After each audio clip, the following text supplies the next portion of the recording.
రేపటి నుంచి బతుకమ్మ సంబరాలు ప్రారంభమవుతున్నాయి. ముందుగానే తెలంగాణ ఆడబిడ్డలందరికీ కూడా బతుకమ్మ పండుగ శుభాకాంక్షలు తెలియజేస్తా ఉన్నాం.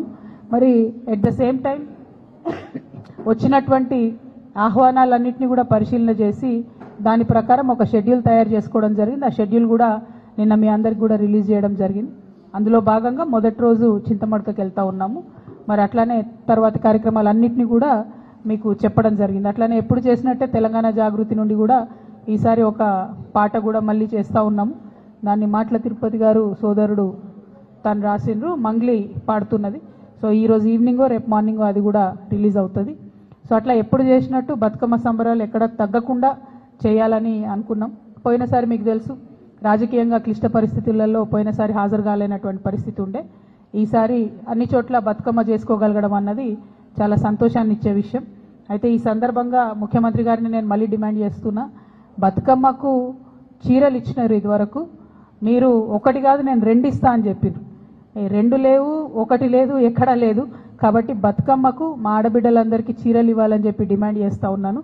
ఎట్ ద సేమ్ టైం దాన్ని ఆ చీరకు ఇంద్రమ్మ అని పేరు పెట్టకుండా బతుకమ్మ చీరను ఉంచితేనే బెటరు. ప్రతి సందర్భంలో తెలంగాణ యొక్క అస్తిత్వాన్ని తుడిచేసేటటువంటి కుట్ర జరుగుతున్నది మీ ప్రభుత్వంలో. అట్లా కాకుండా బతుకమ్మకు మీరు చీర ఇస్తే బతుకమ్మ చీర పేరుతోనే ఇవ్వండి, లేదా ఏదైనా తెలంగాణ ఆడబిడ్డ పేరుతో ఇవ్వండి, అంతేగాని ఇంద్రమ్మ పేరుతో మాత్రం ఇవ్వద్దు. ఇప్పటికే కుట్రపూరితంగా ఈ ప్రభుత్వం తెలంగాణ తల్లి దగ్గర నుండి బతుకమ్మను దూరం చేసింది. ఇప్పుడు తెలంగాణ ఆడబిడ్డల దగ్గర నుంచి బతుకమ్మ చీరను దూరం చేసింది. ఇటువంటి పరిస్థితి రాకుండా శ్రద్ధ పెట్టి ఆడబిడ్డల పట్ల గౌరవాన్ని, మన పండగలు మన సంస్కృతి పట్ల గౌరవాన్ని పెంపొందించే కార్యక్రమాలు ప్రభుత్వం చేయాలని చెప్పి నేను డిమాండ్ చేస్తాను.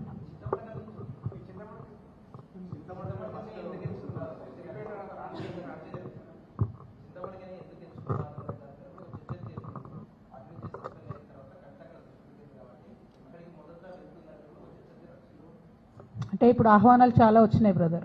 సొంత ఊరు ఆహ్వానం అన్నది చాలా ఆత్మీయంగా ఉంటుంది, చాలా హృదయంగా ఉంటుంది, హృదయానికి దగ్గరగా ఉంటుంది. కాబట్టి ఆ ఆహ్వానాన్ని యాక్సెప్ట్ చేసినాం. పైగా వాళ్ళు పర్టికులర్గా ఎంగిల్పూల నాడే రమ్మన్నారు, అంటే మొదటి రోజే రమ్మని అడిగిండ్రు కాబట్టి అక్కడికి పోతున్నాం.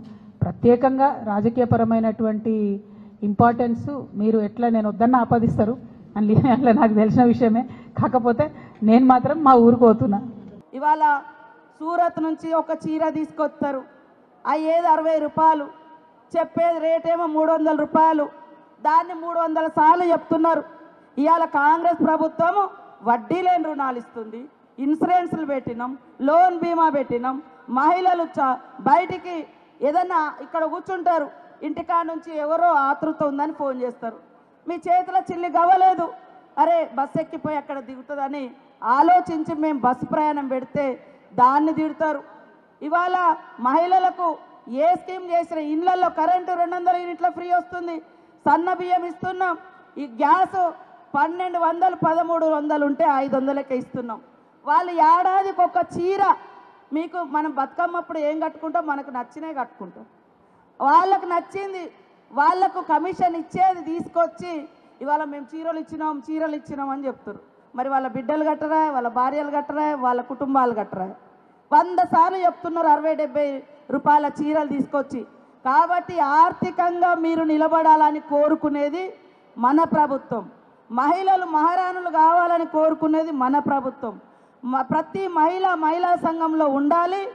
ఆపదకి సాపదకి ఈ సంఘం ద్వారా వాళ్ళు వడ్డీ లేని రుణాలు తీసుకోవాలి, వాళ్ళు ఆర్థికంగా ఎదగాలని కోరుకునేది మన ప్రభుత్వం. కాబట్టి వాస్తవాలను గమనించండి. మాయ మాటలు, దొంగ వీడియోలు చేసి తప్పుడు వాళ్ళ మనుషులతోటి తిట్టించి ఆ వీడియోలు చేసి పెడతా ఉన్నారు. ఇవాళ బతుకమ్మ అంటే మన అందరికీ బతుకునిచ్చే పండుగ, మన సంస్కృతి సాంప్రదాయాలు. బతుకమ్మ పండుగ మీద కూడా కాంగ్రెస్ను తిట్టడానికే వాళ్ళు పాటలు రిలీజ్ చేయడం అంటే ఎంత దుర్మార్గమో చూడండి. అంటే పండుగలో కూడా రాజకీయాన్ని ఎట్లా తీసుకొస్తున్నారు. పండుగ స్వచ్ఛత, పూల పండుగ, చెరువులకు మొక్కుకునే పండుగ.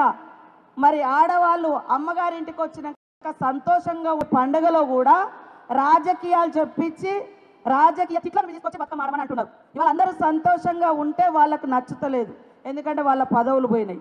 వాళ్ళ ఇంట్లో ఆడబిడ్డనే వాళ్ళు ఓర్చుకోలేకపోయారు, వాళ్ళ ఇళ్ళల్లో ఆడబిడ్డలే ఫోన్లు ట్యాపింగ్లు చేసిన వాళ్ళు ఇక మన ఆడబిడ్డల్ని బాగుండాలని వాళ్ళు కోరుకుంటారా?